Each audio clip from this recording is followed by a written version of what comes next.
جی یہ 134 ملاقات ہے آپ سے. امید ہے آپ خیریت سے ہوں گے. مسقط سے میں مستقل واپس آ گیا تھا.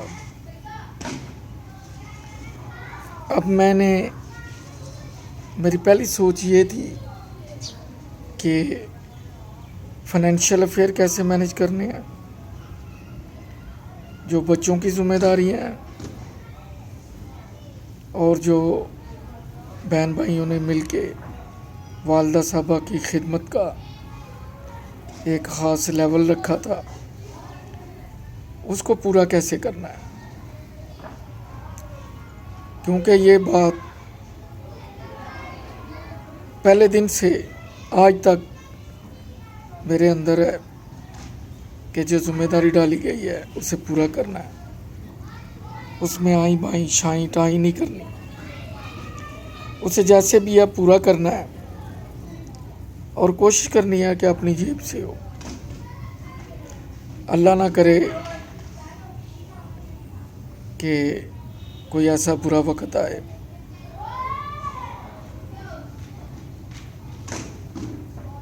تو وہاں سے مجھے جو بینیفٹ ملے تھے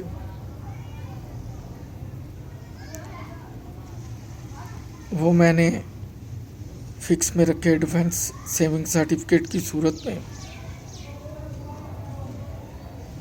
وہاں سے ہر مہینے ہینڈسم اماؤنٹ ملنی تھی.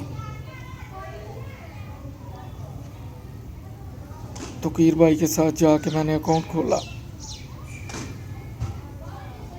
انہیں آگاہ کر دیا کہ اتنے پیسے ملنے ہیں، یہ والدہ صاحبہ کے ہیں اور باقی میرے بچوں کی پاکٹ منی ہے. کیونکہ بچے اسکول جاتے تھے، پڑھتے تھے، میں نہیں چاہتا تھا کہ انہیں کوئی پریشانی ہو. کچھ میرے پاس جو بچ گئے تھے وہ میں نے 10 سالہ پلان میں جمع کرا دیے. ایک میرے پاس دوست کی امانت تھی، مسقط سے آنے سے پہلے میں نے اسے کہا کہ وہ مجھ سے لے لے. وہ بھی ضد تھا. میں نے کہا میں نے آگے یورپ کے سفر پہ جانا ہے. عارف حسین اس کا نام تھا، ندی پور گوجرانوالا کا رہائشی تھا. وہاں اس کی میٹ کی شاپ تھی.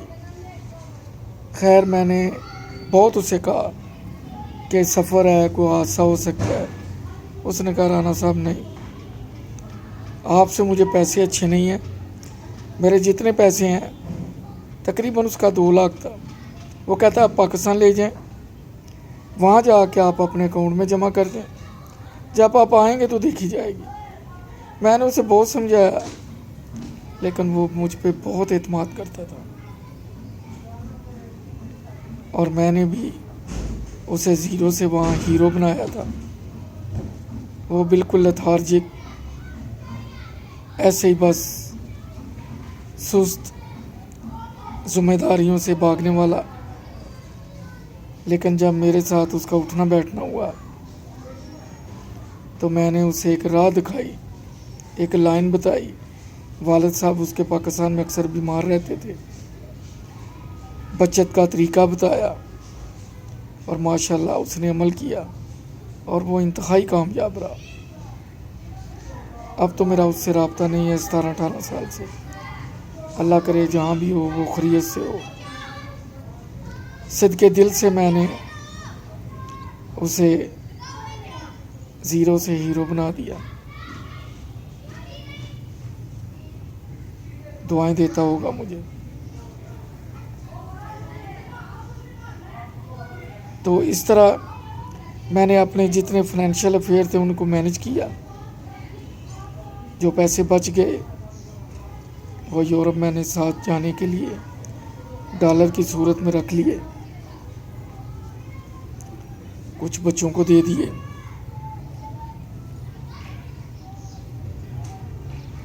لیکن ایک چیز ہے کہ جب آپ خاص کر باہر سے آ جاتے ہیں فار ایور تو پھر آپ کی وہ قدر و قیمت نہیں رہتی جو ریس والے گھوڑے کی ہوتی ہے۔ ریس والا گھوڑا جب لنگڑا ہو جائے تو اسے گولی مار دی جاتی ہے، لیکن ابھی تک سب ٹھیک ٹھاک تھا، ماشاءاللہ سب کا تعاون تھا، کیونکہ میں اگلے سفر پہ جا رہا تھا اور امیدیں تو سب کو ہوتی ہیں۔ اس طرح والدہ صاحبہ سے اجازت لی، کراچی پہنچا، 1-2 دن کراچی رکا سسرال، وہاں سے آگے کراچی ایئرپورٹ، امیگریشن کاؤنٹر پہ گیا، وہی پاسپورٹ جس پہ کبھی سوال جواب نہیں ہوتے تھے، یورپ کے ویزے پہ اسے الٹ پلٹ کے دیکھ رہے تھے۔ خیر میں بڑا کانفیڈنٹ تھا، وہاں اعتماد کو بھی دیکھا جاتا ہے پیسنجر کے۔ خیر امیگریشن سے کلیئر ہو گیا، میرے لیے سفر کو نیا نہیں تھا، امیگریشن سے گزرنا، سیکیورٹی سے گزرنا میرے لیے روٹین میٹر تھا۔ مجھے پتا تھا کون سے دروازے سے گزرنا ہے، کون سی چیزیں پاکٹ سے نکال کے رکھنی ہیں، یہ سب پتا تھا۔ مجھے یہی تھا کہ کراچی سے پلین سوئٹزرلینڈ کے شہر زیورخ جائے گا، لیکن جب کراچی سے اڑے پہلے انہوں نے پلین کو انسیکٹیسائڈ کیا۔ جو ہم گلف میں جاتے تھے اور اس پلین کا بیہیویئر کا، سٹاف کا، کیبن کریوز کا بہت مختلف تھا۔ خیر پلین وہاں سے اڑا تو پائلٹ نے کوئی 1 گھنٹے بعد اعلان کر دیا کہ ہوسٹس ہم دبئی میں لینڈ کریں گے، اس کے بعد ہمارا آنورڈ سفر شروع ہوگا۔ میں نے کہا چلو دبئی لینڈ کرتے ہیں، لیکن وہاں پلین میں ہی بیٹھنا تھا۔ اس نے کہا کہ باہر نہیں جا سکتے آپ۔ دبئی میں رکا تو ان ایکسپیکٹڈلی پلین کے اندر وہ لمبے گاؤنز والے اور جنہوں نے چشمے پہنے ہوئے تھے خاص قسم کے، وہ آ گئے اور انہوں نے ہم سے پاسپورٹ لینے شروع کر دیے۔ پتہ نہیں وہ سیکیورٹی والے تھے، FBI والے تھے، کون سے تھے، لیکن تھے وہ کو خاص لوگ۔ ہاتھ میں انہوں نے اسکینر پکڑے ہوئے تھے جو وہ پاسپورٹوں میں مار کے دیکھتے تھے۔ مجھے تو کوئی ڈر خوف نہیں تھا، کیونکہ ویزا میں نے کسی ایجنٹ کے تھرو نہیں، خود ہالینڈ ایمبیسی سے مسقط سے لگوایا تھا، میں کام تھا بالکل۔ خیر کوئی آدھے گھنٹے بعد وہ آئے اور انہوں نے ہمیں پاسپورٹ واپس کر دیے۔ اب ہمارا اگلا سفر شروع ہوا۔ جیسے پلین کراچی سے اڑا، آدھے گھنٹے بعد عجیب منظر دیکھا کہ جو فیمیلز تھیں اور برقعے میں تھیں، حجاب میں تھیں، کچھ نے تو کیبن میں ہی وہ حجاب وغیرہ برقعے شرقے اتارنے شروع کر دیے، اور کچھ نے جہاز کی ٹوائلٹ یعنی واش روم کا رخ کیا۔ تو جب واپس آئیں تو ان کا حلیہ واقعی یورپ والا تھا۔ یہ میسج تھا کہ اب ہم پاکستان میں نہیں بلکہ یورپ میں جا رہے ہیں، اور شرم و حیا پاکستان میں چھوڑ کے جا رہے ہیں، یعنی یورپ میں اس کی کوئی ضرورت نہیں ہے۔ میرے لیے یہ بڑی عجیب بات تھی۔ اس میں ینگ لڑکیاں بھی تھیں، ایجڈ بھی تھے، بزرگ بھی تھے۔ خیر میرا تو پہلا ایکسپیرینس تھا، ان کے لیے تو میٹر آف روٹین تھا۔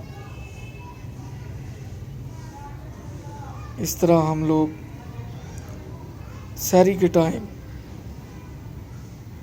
سوئٹزرلینڈ کے شہر زیورچ میں لینڈ کر گئے۔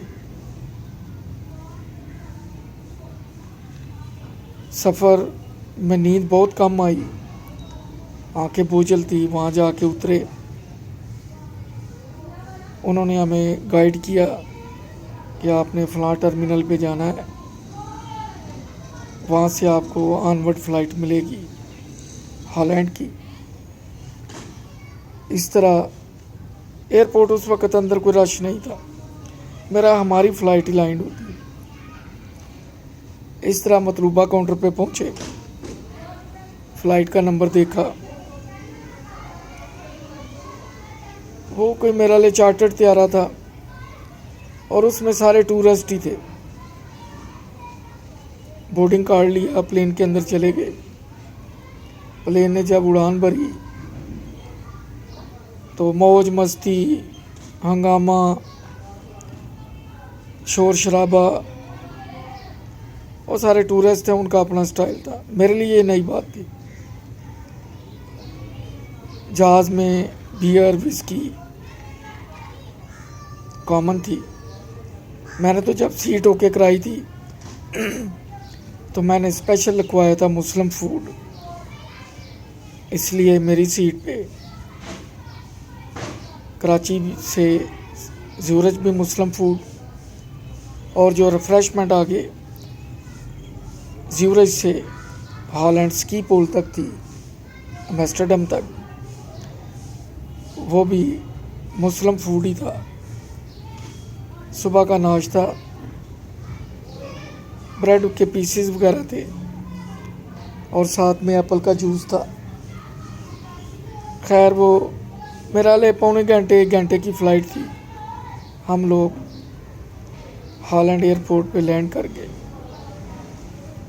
اب اگلی ایپیسوڈ میں آپ کو بتاؤں گا کہ واسطہ امیگریشن سے کیسے پڑا، جب پلین سے نکلے تو وہاں کیا ہوا،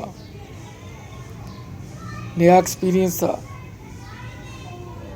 میرا چینل سبسکرائب کیجیے، دعا میں یاد رکھیے۔